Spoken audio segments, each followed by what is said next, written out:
앞선 영상에서는 시한부 종말론, 극단적 종말론에 대한 이야기를 드렸습니다. 근데 세상 끝의 조짐들 앞에서 우리가 소망을 버리고 피해야 하는지 아니면 강하여 용맹을 발해야 하는지 현실에서는 고민이 될 때가 많습니다. 물론 예수님도 산으로 도망치라고 말씀하셨습니다. 그런데 이건 구체적인 조건이 있습니다. 마태복음 24장 15절로 그러므로 너희가 선지자 다니엘이 말한 바 멸망에 가증한 것이 거룩한 곳에 선 것을 보거든 그때 유대에 있는 자들은 산으로 도망칠지어다. 멸망에 가증한 것이 나오는 조건, 이것이 거룩한 곳에 서는 조건, 또 유대에 있는 자들이라는 조건이 있죠. 다니엘서의 멸망에 가증한 것은 적그리스도의 우상입니다. 다니엘서 11장 32절로 군대는 그의 편에 서서 성소 곧 견고한 곳을 더럽히며 매일 드리는 제사를 폐하며 멸망하게 하는 가증한 것을 세울 것이며 매일 드리는 제사를 폐하며 멸망하게 할 가증한 것을 세울 때부터 1290일을 지낼 것이요.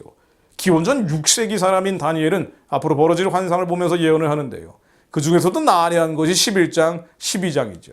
통상 이 일은 400년 뒤에 벌어지는 기원전 2세기 셀리우코스 제국이라는 중동 제국의 패권자 안디오쿠스 에피파네스의 반유대적 행태를 예언한 것이라고 합니다. 그런데 그보다 200년 뒤에 예수님이 다시 예언하신 것처럼 앞으로 적그리스도가 예루살렘 성전에 자신의 우상을 세우는 그때도 말하고 있다고 통상 해석을 합니다.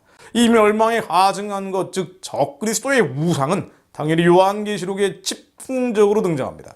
요한계시록 13장 14절에 짐승 앞에서 받은 바 이적을 행함으로 땅에 거하는 자들을 미혹하며 땅에 거하는 자들에게 이르기를 칼에 상하였다가 살아난 짐승을 위하여 우상을 만들라 하더라 하여 7년의 대환란 중에 바로 앞에 12장 14절에 한때 두때 반때 즉 1년 2년 반년을 더한 3.5년이 지난 뒤에 우상이 나온다고 말합니다.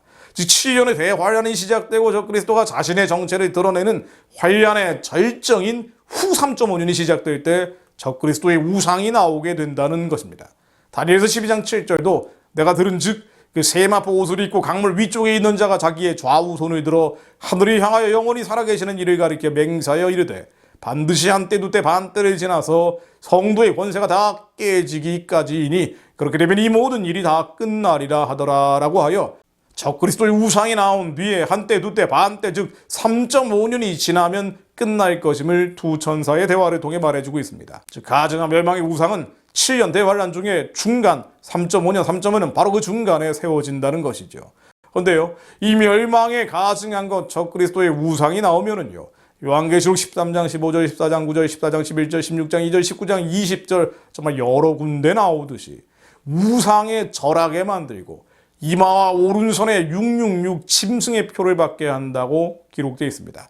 특히 그가 권세를 받아 그 짐승의 우상에게 생기를 주어 그 짐승의 우상으로 말하게 하고 또 짐승의 우상에게 경배하지 아니하는 자는 몇이든지 다 죽이게 하더라는 말씀처럼 우상에 절하지 않으면 다 죽인다라고 예언되어 있죠.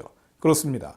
예수님이 산으로 피하라는 말씀은 이 멸망에 가증한 것, 즉 적그리스도 우상이 예루살렘의 거룩한 곳, 통상 제3성전에 세워질 때 우상에 절하지 않으면 다 죽이기 때문에 하나님의 백성들은 산으로 도망치라는 것입니다.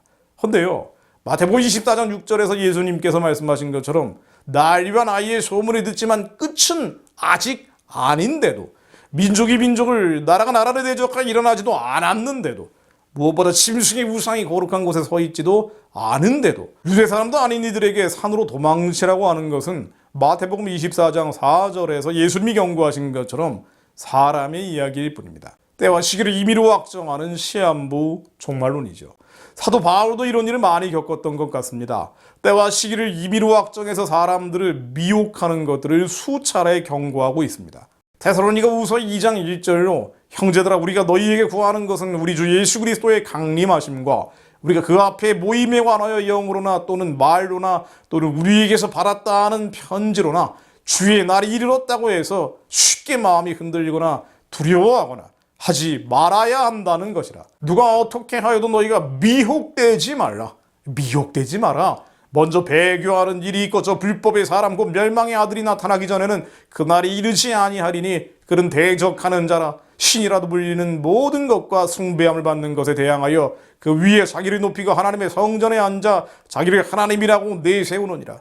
내가 너희와 함께 있을 때 이 일을 너희에게 말한 것을 기억하지 못하느냐? 기억하지 못하느냐? 당연한 말씀입니다.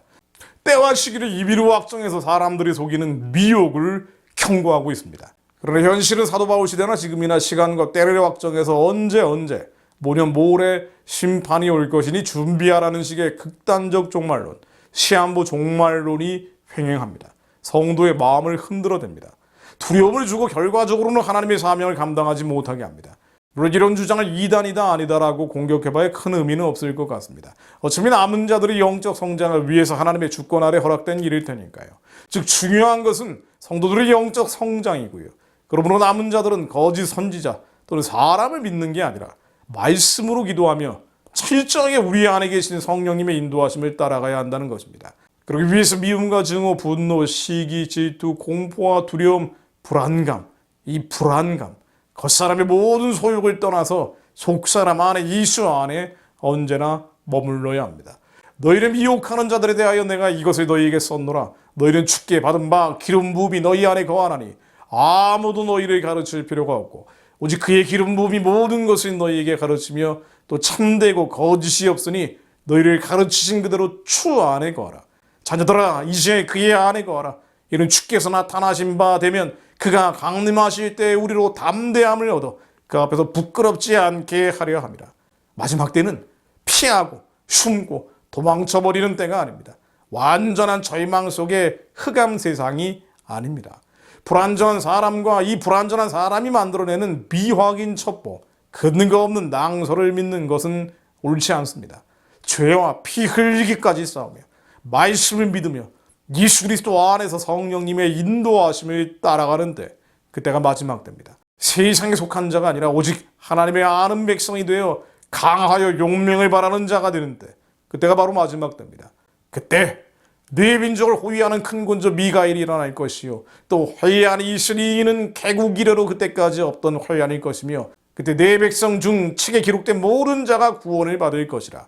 땅의 티끌 가운데서 자는 자 중에 많은 사람이 깨어나 영생을 받는 자도 있겠고 수치를 당하여서 영원히 부끄러움을 당할 자도 있을 것이며 지혜 있는 자는 궁창의 빛과 같이 빛날 것이요 많은 사람을 옳은 대로 돌아오게 한 자는 별과 같이 영원토록 빛나리라. 하나님, 저희가 수치를 당하여 영원히 부끄러움을 당하지 않게 하시고 많은 사람을 옳은 대로 돌아오게 하여 별과 같이 영원토록 빛나는 자, 깨어나 영생을 누리는 자가 되게 하옵소서. 세상의 미혹, 진실이 아닌 거짓과 속임수에 미혹되지 않게 하시고 오직 진리이신 하나님의 말씀을 믿으며 예수 그리스도 이름으로 기도하는 자들이 되게 하옵소서.